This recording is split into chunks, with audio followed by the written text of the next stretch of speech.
Abangan ang pagsisimula ng plano ng emperador na pinangungunahan ni Horut at pati si Rolfi ay mistulang problemahin na rin ni Rokan ngayon. Kabanata 125. Napalitan na nga ng galit ang mukha ng taong aso na inutusan ng mga halimaw niya na paslangin si Rokan.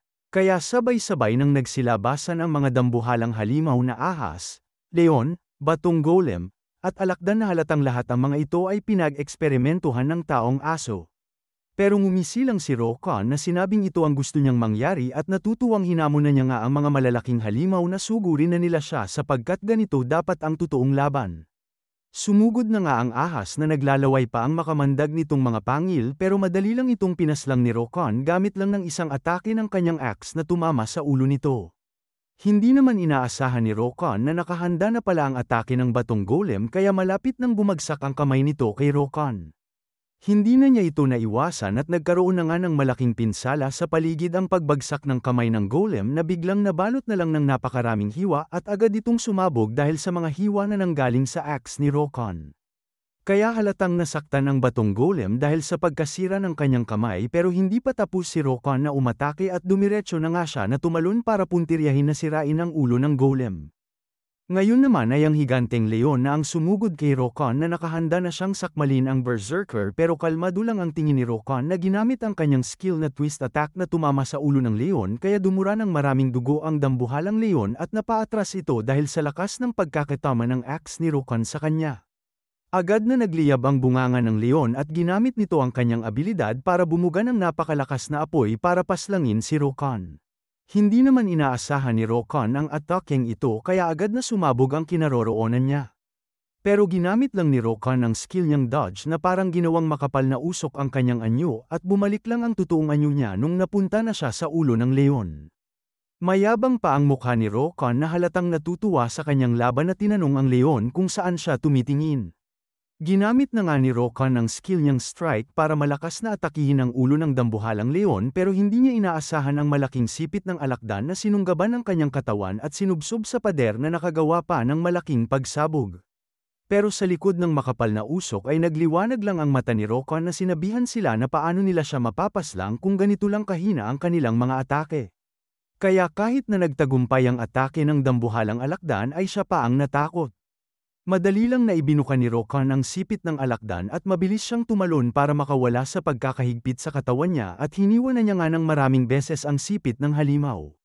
Nagkapira-piraso na nga ang parte ng katawan ng malaking alakdan habang si Rokan ay nasa ere pa rin at nung dumapo na siya sa sahig ay mabilis naman siyang hinarap ng malaking ahas na tinamaan niya kanina ng axe niya kaya kapansin-pansin na may bukol ito sa ulo. Ibinuka na nga ng makamandag na ahas ang kanyang bunganga kaya nagpakita ang malalaki nitong mga pangil. Pero lumundag lang si Rokan at ginamit niya ang skill niyang rampage para hiwain ng maraming beses ang mahabang katawan ng ahas at habang abala si Rokan sa paghiwa niya sa kanyang biktima ay kitang-kita naman ang pagkasurpresa ng taong aso sa nasasaksihan niya. Dito na niya nga inisip na tama ang sinabi ni Horut sapagkat nagtataka na lang siya kung paano gumagalaw ng ganito si Rokan. Habang natutuwa pa rin si Rokan sa laban niya ay nag-aalala na ang taong aso na baka kailangan na talaga na si Horut ang humarap kay Rokan. Sa kabilang dako naman sa kaloob-looban pa ng piramid ay walang malay si Rolfi na nakasabit lang sa pader. Nung dahan-dahan na niyang iminulat ang kanyang mga mata ay nagulat na lang si Rolfi nung napansin niyang nasa silid na siya ng emperador. Tinanong na nga ng nagliliwanag na mata kung gising na ba si Rolfi. At sinabi rin ito na matagal na simula nung huli silang nagkita. Bigla naman nanlamig ang ekspresyon ni Rolfi nung napansin niyang kaharap na niya ulit ngayon ang emperador. Sinabihan lang siya ng malaking mata na nalalapit na ang kanyang muling pagkabuhay at malapit na rin na dumating ang araw na kikilalanin ng buong mundo ang imperyo ng Karyas. Sinigawan lang ni Rolfi ang emperador na huwag siyang magpatawa dahil ano lang din ang silbi ng muling pagkabuhay niya kung gagamitin niya lang din ang lahat ng mga mamamayan bilang sakripisyo. Mas lalo lang na lumapit ang kulay pula na mata at sinabi nito na pagmamay-ari niya ang buong mundo at ang lahat ng mga nabubuhay sa mundo niya ay pagmamay-ari niya rin kaya walang kakaiba sa kanyang desisyon na gamitin ang mga mamamayan para bawiin ang mga ibinigay niya. Lilipas din ang panahon at marirealize din daw ni Rolfi na ang kanyang nararamdaman na simpatsya para sa kanila ay wala lang ding kabuluhan.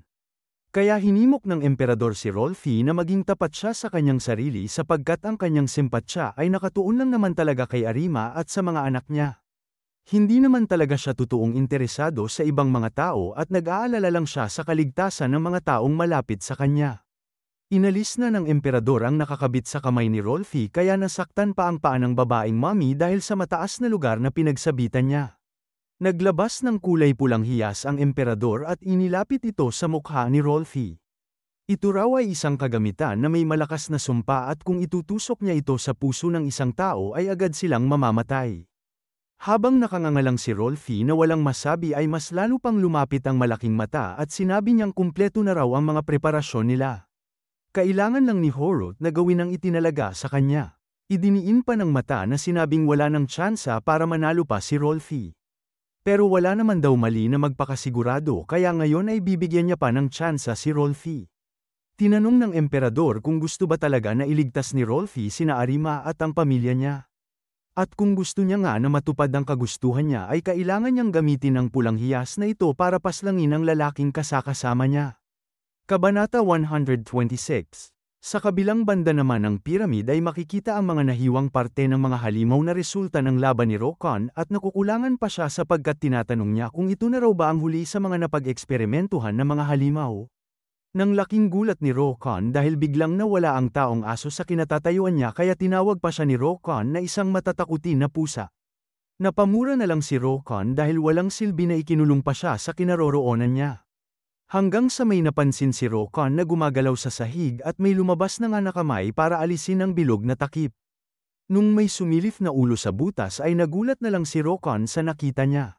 Sapagkat may matandang mommy ang lumabas na kulay abo na rin ang mga buhok niya. Napatulala na lang na nagtinginan ang dalawa na hindi alam ang sasabihin sa isa't isa.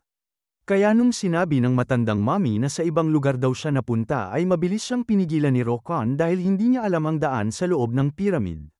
Nagagalit na tinanong ni Rokan kung sino ang matandang mommy para basta-basta na lang na sumulpot pero tinanong lang siya ng matanda kung hindi pa ba halata na isa siyang mommy. Sumang-ayon naman si Rokan pero nagtataka pa rin siya. Napatanong na lang ang matandang mommy na ito nga ang kulungan. Ang lugar kung saan ipinupunta ang mga halimaw na hindi makontrol. Kaya kahit na hindi niya kilala ang taong kaharap niya ngayon ay binalaan niya pa rin siya na mas mainam na umalis na lang siya sapagkat maraming mapanganib na bastardo sa lugar na ito. Tinuro lang ni Rokan ang pinaslang niyang leon sa likuran niya at tinanong kung ito ba ang mga mapanganib na bastardo ang tinutukoy ng matandang mommy.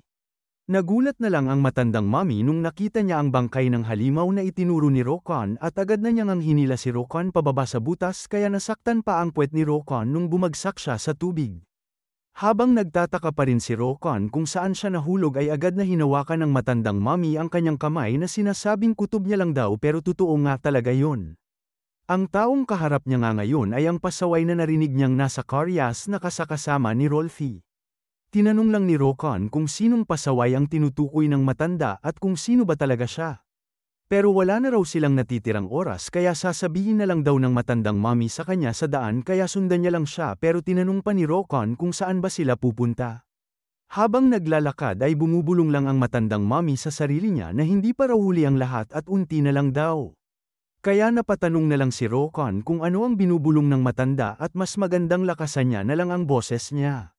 Dito na nga ay binunyag ng matandang mommy na hindi lang daw sila ni Rolfi ang may kagustuhan na pigilan ang emperador. Na para bang kamangha-mangha ang napagtanto ni Rokan na dahil isang mommy rin si Rolfi ay nasa iisang panig lang sila pero nagtaka lang ang matandang mommy dahil hindi raw isang mommy si Rolfi. Kaya napatanong na lang ng si Rokan at halata sa mukha niyang hindi pa niya lubos na naintindihan ang sinabi ng matandang mommy.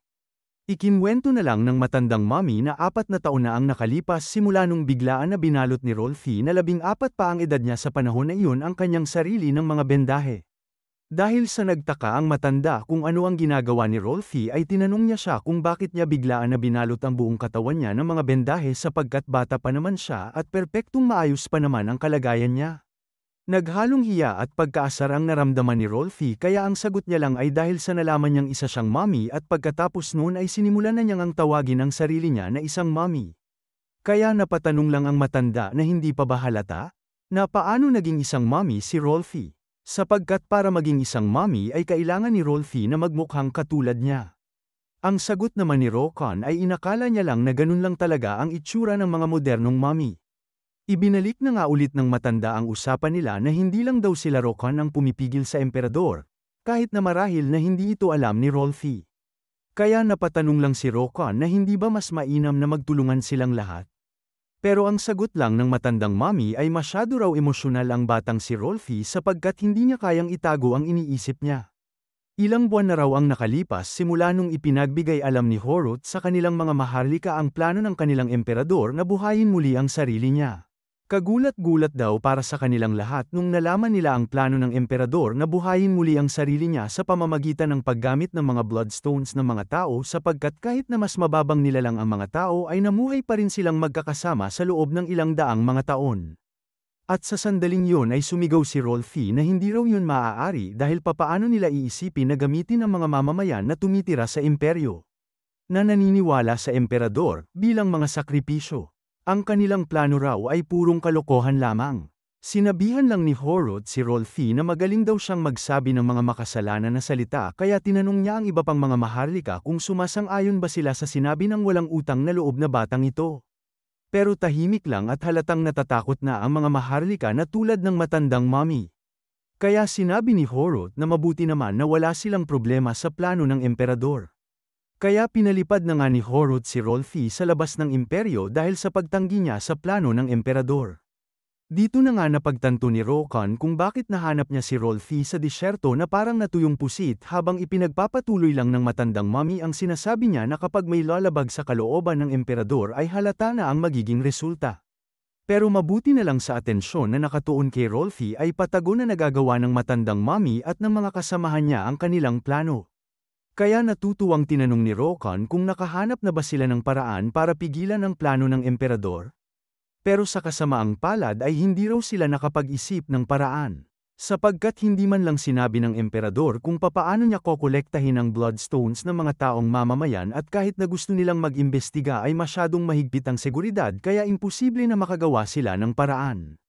Pero nakagawa naman pa rin sila ng sekretong espasyo sa ilalim ng lupa ng Caryas at napagdesisyonan nilang ang kanilang pinakamainam na gawin ay ilikas ang pinakamaraming tao na makakaya nila at habang naghahanap sila ng ligtas na lugar ay nahanap nila ang lugar na ito. Ang lugar na nasa likod ng nasirang bahagi ng pyramid. Nagtaka na lang si Rokan kung ito ba ay parang kuweba? Pinapasok na siya ng matandang mommy at nung ginamit nito ang kanyang abilidad na apoy ay agad na ikinagulat ni Rokan ang nakikita niya ngayon. Sapagkat ang bumungad kay Rokan ay ang pader na punong-puno ng mga guhit pero makikita dito ang mga bakas ng pagkasira sa buong pader. Nagtaka si Rokan kung bakit nandito ang emperador at napansin niyang parehas lang ang ipinapahiwatig ng mga guhit sa mga bagay na sinabi sa kanya ni Rolfi. Sumang-ayon lang ang matandang mommy at nung una ay inisip nilang nakaguhit lang ang talambuhay ng kanilang emperador pero nilapit ng matandang mommy ang kanyang apoy sa kakaibang guhit na tungkol sa kanilang emperador. Sa gitna ay makikita ang simbolo ng emperador at may tatlong bahagi na kumalat mula dito. Napatanong na lang si Rokan sa isipan niya na parang nakita na niya dati ang simbolo ng emperador. Ang hangarin ng emperador, ang kanyang katawan, at ang kanyang paniniwala. Hindi lang ang katawan ng emperador ang nasira sapagkat nahati sa tatlo ang buong katauhan niya pero ngayon ay ang hangarin niya na lang ang natitira kaya naiintindihan na ngayon ni Rokan kung bakit ganun ang plano ng emperador. Sinabi rin ng matandang mommy na ang parte kung saan nakaguhit ang paniniwala ng emperador ay nasira kaya hindi man lang nila alam kung ano ang itsura noon. Suspetya niya na lang na tuluyan nang nasira ang paniniwala ng kanilang emperador. Hanggang sa bigla nang yumanig ang buong paligid at tinanong ni Rokan kung may lindol bang nangyayari. Pero ang sagot ng matandang mommy ay hindi ito isang lindol sapagkat nanggagaling mismo ang pagyanig kay Horut na nababalutan ng kulay bioletang enerhiya kaya nangangahulugan na nagsimula na nga ang plano ng emperador. Kabanata 127.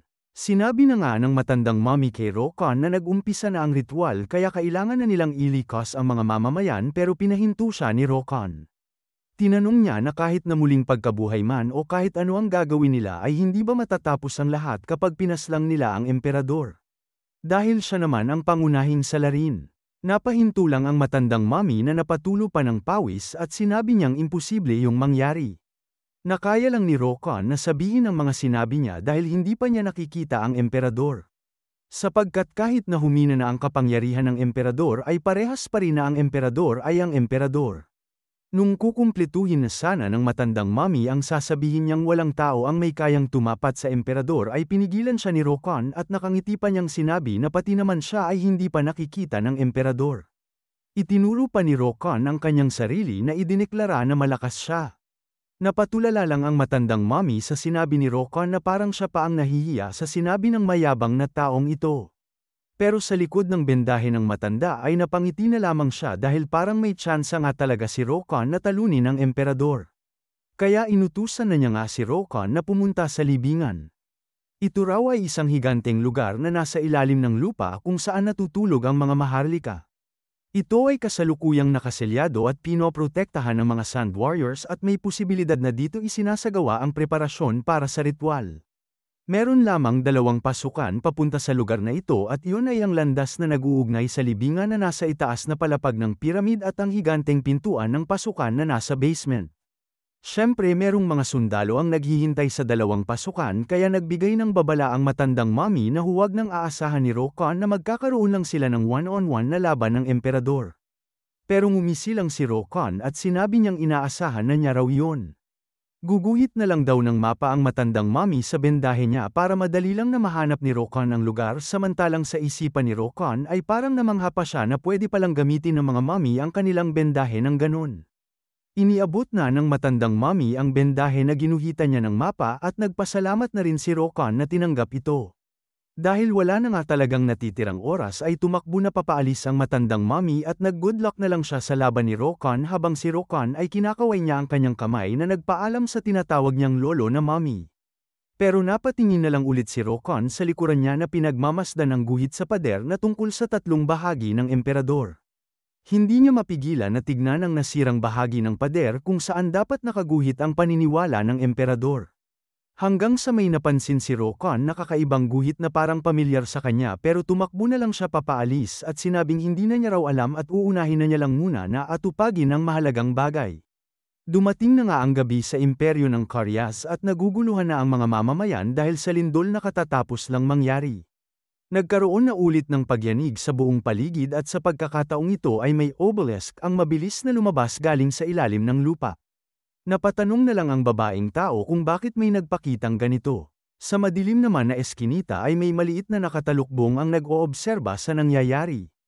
Ito pala ay ang matandang mami na hindi rin alam kung ano ang silbi ng nagpakitang obelisk at may nagtawag na nga sa kanya sa likuran niya na tinawag siyang matanda.